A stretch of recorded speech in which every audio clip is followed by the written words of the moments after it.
Never believe anything. By Michael W. Taft. I don't believe anything, but I have many suspicions. Robert Anton Wilson. Dropcap, I/Dropcap, want to share with you, from my heart, something that I have found to be incredibly important. Something that I feel is the best advice I can give you. My life advice is this: never believe anything. That's it. It's really simple. Just don't believe anything. Ever. Seriously. Don't believe thoughts and feelings, models, or maps. People often find this advice upsetting, so I've included some pictures of adorable kittens on the page to help you feel warm and fuzzy. Also, people tend to really misunderstand what I'm saying, so here is a brief unpacking of some of the details. I want to believe. 1. Ideas are just sounds and pictures in your head. We use them to make approximate models of reality, and those are helpful for staying alive, eating, reproducing, and other fun and fundamental activities. However, don't mistake an idea in your head for anything real.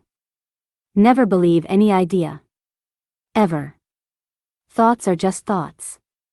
The menu is not the meal. The thought is not the reality. Don't believe a thought. 2. Some people think that this makes me an atheist or a nihilist, but I don't believe in atheism or nihilism either. They're just more ideas, just alternate prisons. Never believe any idea. If there is a God, it's definitely not a mental concept of God, so, again, don't believe in mental concepts.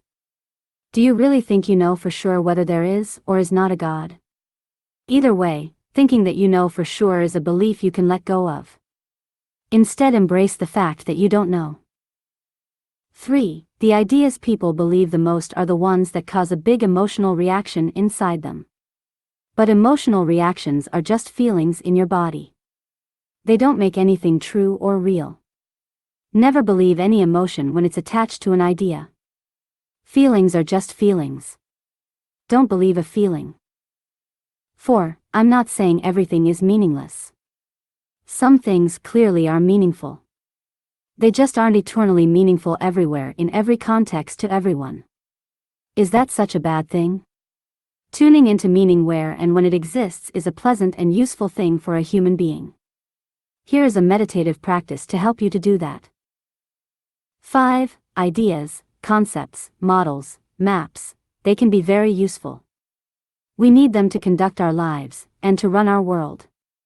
It's not that they're not useful, because they are obviously incredibly useful. It's just that none of them is a complete truth, a perfect map of everything.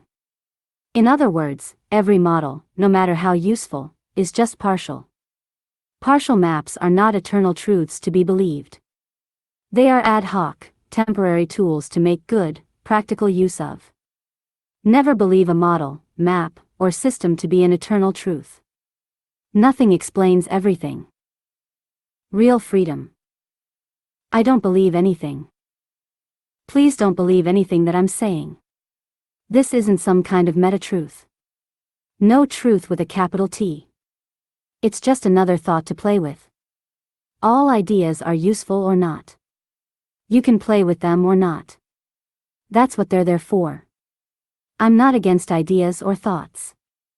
The brain very naturally generates thoughts all the time. No problem.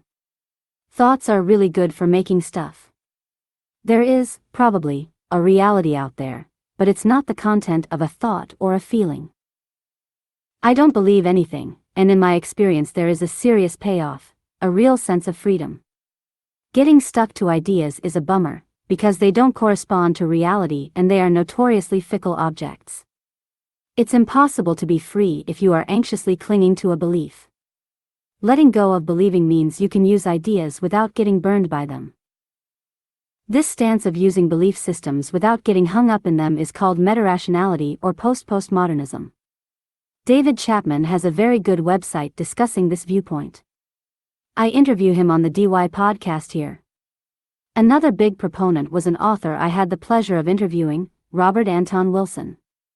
He often said that belief is the death of intelligence. His trippy website has an awesome statement of non-belief here. Philosopher Ken Wilber also writes extensively about this way of handling beliefs in his integral theory, calling it second tier.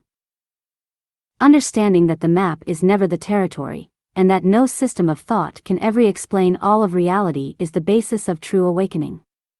Whether it's called liberation, enlightenment, or realization, it cannot be experienced within a belief system.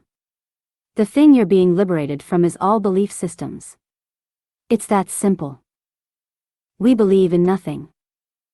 Conclusion: never believe. Try noticing the next time you really believe a thought. This is a great mindfulness practice. Can you let go of thinking it is somehow pointing to reality? Can you still play with it without getting caught again? This is a game that can change your life. What belief do you have that you can let go of?